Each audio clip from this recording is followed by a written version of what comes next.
I'm spotlighting two incredible athletes making an impact both on and off the mat, Felicity Taylor and Ella Schmidt.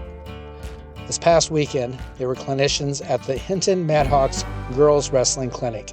They've helped shape the future of the sport, and they were mentoring 100 young wrestlers and sharing their expertise with the next generation.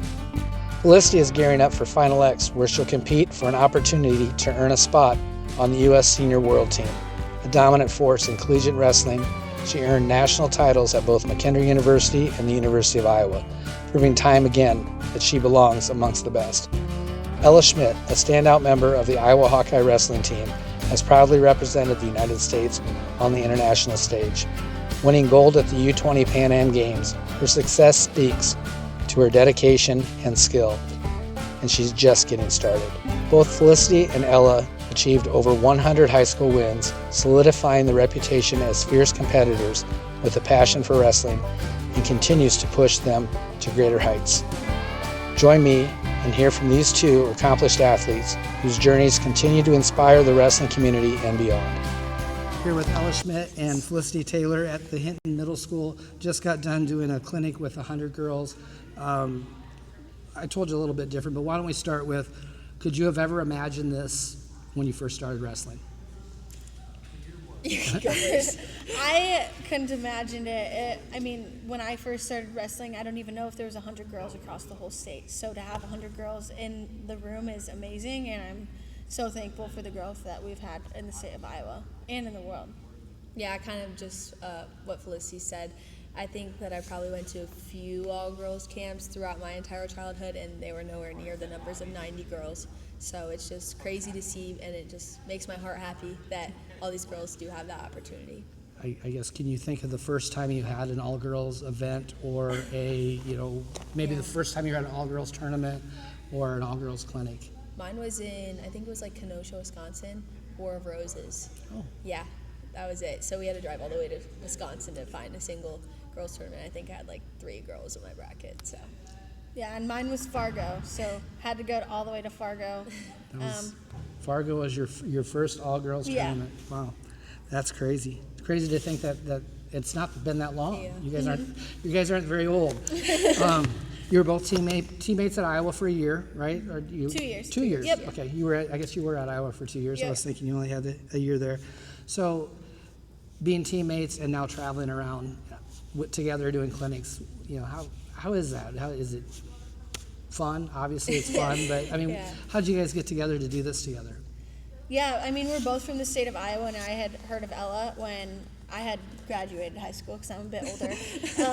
But then, last summer we started doing camps together, and it's awesome because we get to work together and give back to the state of Iowa and young girls that, we didn't get the opportunity to do it, so we get to give back and do that for them.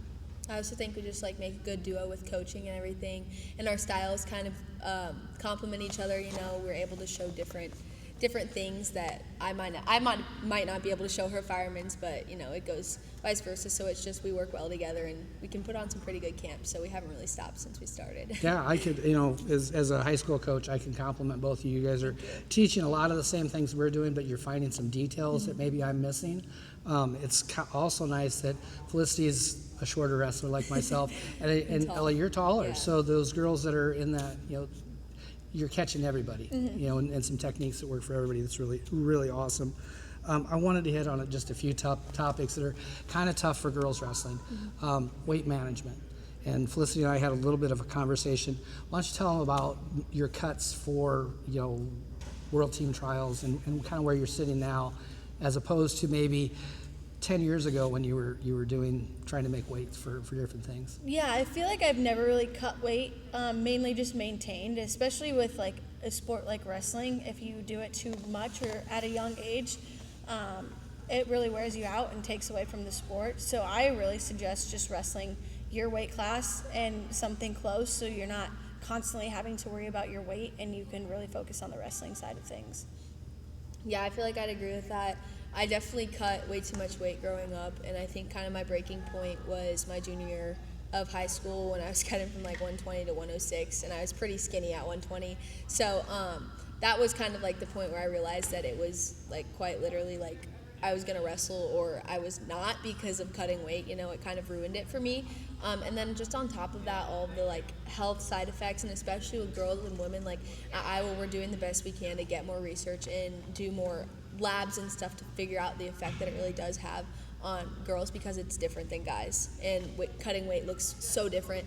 Girls have a lot more things to worry about, and then just not even the health aspect, but just the mental aspect. Like, you're gonna have more fun if you're not cutting weight, and it really is pointless. I mean, there's been numerous times where I've cut a ridiculous amount of weight just to get out there and wrestle, and then by the time I'm shaking hands, I don't feel good and I'm not myself. So I really encourage, honestly, any girls to, if you're going to, at least manage it, but there's no need to cut weight, at least until college, for sure. Yeah. Good advice. Yeah. Very good advice.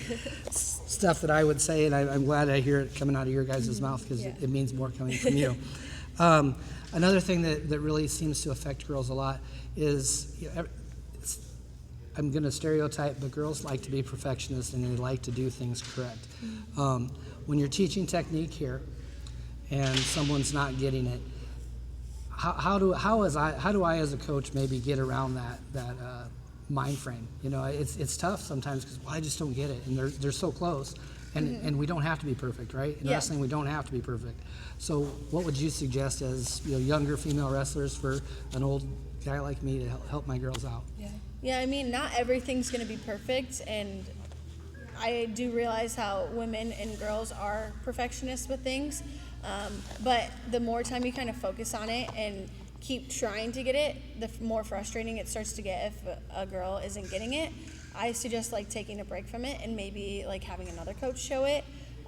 Different perspective always is great. Like, I never really hit a single leg. I knew how to, but it just didn't click or fit with my style until I kind of started wrestling at Big Game. So I don't know, taking a break from it and coming back to it, or maybe just having a different coach work with you on it, I think helps. I'd say, like, if you were the one that needed advice, definitely like reassurance, that it's not normal to get something the first try, or even you could be working on something for more than a year and still not have it perfect. And I think like you can even kind of like compare that, like you could say me, for example, like I have moves that I've been working on my whole life that still aren't perfect. And I think there's just, girls a lot of time put in their heads that if you don't get it the first time, like you're doing something wrong, like maybe you shouldn't even be doing the move at all, and that's not it. I think wrestling's a lot about, trial and error and figuring out what works for you. So yeah, I'd just say reassurance and just letting them know that you're not expected to get it the first time. And like I say a lot at camps too, is like, we don't expect you to know it, we just want you to try and learn, and I think that's how you grow. Yeah, I appreciate your statement at the beginning. Hey, if your coach taught you differently, try it this way, because it might work better for you. Yeah, exactly. Which was a great way to maybe start your camp off. Really like that. Another thing that I know that especially some of my higher end girls or higher up girls, they really struggle with loss. Really struggle with accepting the loss and learning from it and coming back. Felicity, you just had a big loss at the U.S. Open, huge win at World Team Trials, and now you're going to have the rematch. Yeah. How do you take yourself from that loss to now preparing yourself to win 2 matches? Yeah. Losses suck. No matter what it is, it sucks. But you can deal with it 2 ways. You can either get better from it, or you can let it eat you alive. I chose to let it make me better, and I believe that without that loss at the U.S. Open, I would not have competed how I did at World Team Trials. It really motivated me, and I just snapped out of it. If it would have let me be eaten alive, then I probably wouldn't have even won World Team Trials. So you kind of have the choice of what you're going to do from there. If you're going to, whatever, it happened, and let it destroy you, then let it, if that's your choice. Or you can use it as motivation and be the best version of yourself. Yeah, I just say, I feel like competing quite often kind of helps you get over the losses too. In a way, one, I use losses for motivation for sure, but then, at the end of the day, when you sit down, you really think about it, it's about long term, and, the more you get out there, the more matches you wrestle and win, that loss kind of starts to, you get over it easier, and not only that, but like just going back and looking at it and learning off of it, because essentially that's really all it is. And like if I'm really, really down, like, and I need some kind of motivation, I always just kind of tell myself it's a sport and there's a lot bigger problems in this world. So just learn from it and have fun, because that's why everybody goes out for wrestling, is to have fun. So yeah, it's what we do. It's not who we are. Yeah. At the end of the day, like even after my loss at the U.S. Open, my parents still loved me, my siblings still love me, my fiance still loved me, all of my little athletes at big games still loved me and supported me. So just not letting it define who you are is a big thing. Using it as motivation, but not letting it define who you are as a person. I feel like I've had harder times dealing with regret than losses, and I kind of tell anybody that looks up to me or needs advice is like, if I put my all into something and I lose, then I walk away knowing that I gave it my all, rather than if I hold back and I lose, it feels a lot worse. So I think that kind of also helps fire back into your training and putting everything into it, because at the end of the day, like if you give it your all, that's what you have to offer. So not much you can change from it. It is what it is. Yeah, that's really good stuff. You guys both have had a lot of success in your careers. You've been, at the time, whatever state championship you had, AAU, female elite wrestling, you got to do IWCOA state champion, 3-time state champion, IWCOA. You've both competed for the United States. You're wrestling for the University of Iowa, which is awesome. Where do you see yourself in the future of the sport? Yeah. I plan to continue wrestling at Big Game through 2028 for sure. Hopefully make my first world team here in 2 weeks, and then continue making world teams up until the Olympics and winning world and Olympic medals. Yeah, I plan to finish out my college career, whether it's a 5th year or not, I'm still not really sure, and then past that, I definitely don't think I'll ever be able to like hang my shoes up for good. I'll definitely be in the room. Throughout my college career, I look to represent USA again, wrestle internationally. And then one thing I do know for sure is I want to be involved with coaching at some point, whether it's volunteering or whatnot. It just makes me happy and I love it, so definitely coaching. There's a lot of openings for female coaches. Yeah. I know every single one of the coaches here, all male coaches for the most part, we would absolutely kill to have someone with your guys' experience take our jobs. I would be super happy to have you. That's the goal at some point. Yeah, I would love to have you take my job. The difference is, and you both wrestle freestyle. You both wrestled folk style. What do you think we can do? I don't want to say I don't ever see it, but in the near future, I don't see high school girls wrestling freestyle in the school season. Mm-hmm. How can we prepare girls for college, the ones that are going, that it's not a huge percentage that go, but it's enough to worry about and to get them ready? What's something we can do to prepare them to wrestle freestyle? I encourage girls to wrestle in the summer, especially Fargo. That's pretty much the only freestyle I would do, and it definitely helped me prepare for college, especially my senior year going into my freshman year of college, making sure I went to Fargo and started training freestyle. Going to a club that teaches freestyle, most of them do right after state. Those are the 2 biggest things. Fargo, I highly recommend to any high schooler, even if you want to wrestle in college or not. It's a great experience. Oh no, the light went off. Oh no. That's all right. I think we're good. Do you want me to go? No, we have good lights. Yeah. I was just going to say, I feel like immediately after high school season or middle school season, whatever it is, I think that if girls are still showing up into the room beyond that they have a drive to do more after high school. And so I think anytime after the school season, just freestyle. Yeah. And I mean, it's not like they don't complement each other. They definitely do.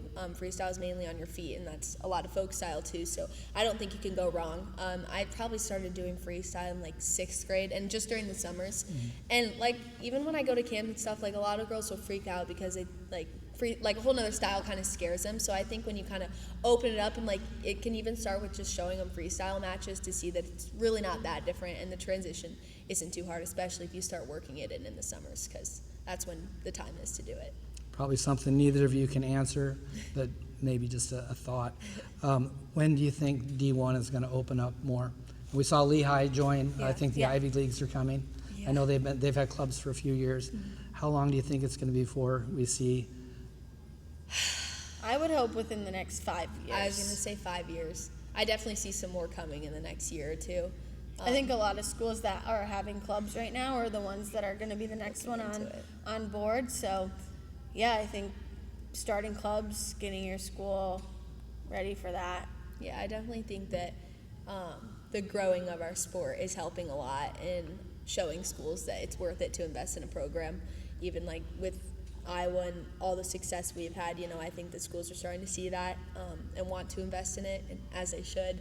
I mean, women's wrestling is growing with insane numbers, as we can see. So, yeah, I think it's great to get ahead of the game, and I really hope schools continue to. So, All right, I'm going to give you a couple of fun questions that I always ask in all my podcasts, and hopefully we have a longer podcast in the near future. Okay. But favorite wrestling shoe? Inflicts. Okay. I hear that a lot. I'm going to buy my first pair of Inflicts this year.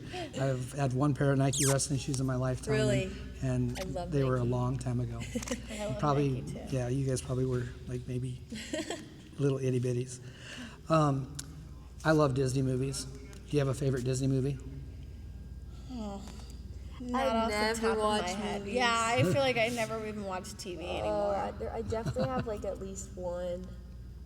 I like Mulan. I like that one. I can't even get I like the one. message Can you behind give me that one? one because she's like steps What's up yours? Well, I kind of... Lion King. That's my favorite. Lion King Yeah. is very good. I really like You know, Moana and Moana 2. Okay. I have grandkids. I like Moana, the first one. Yeah, you should watch the second Yeah, one. It's I very did good watch too. the second one on my way home from, I think, the U.S. Open. Or to U.S. Open. And now here's the hardest question you're going to get, and since you really don't watch a lot of movies and stuff, it's going to be even harder. If you could wrestle any Disney character, what character would that be? I really don't know. I don't know. Let me think. It would definitely be a guy. Like, I would want to challenge one of the strong guys because there's always those like super buff Disney characters, right? Yep. What's it called? Hercules or something Oh, like there you that? go. Yeah, Hercules I'd is challenge one. him. Why There not?